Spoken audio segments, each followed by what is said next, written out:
You ask Tiger to solve. This deals with linear equations with one unknown.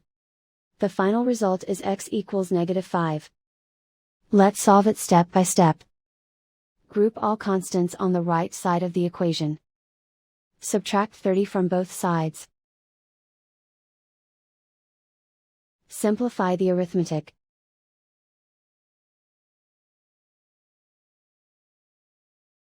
Isolate the x. Divide both sides by 6. Simplify the fraction. Find the greatest common factor of the numerator and denominator. Factor out and cancel the greatest common factor. And so the final result is x equals -5.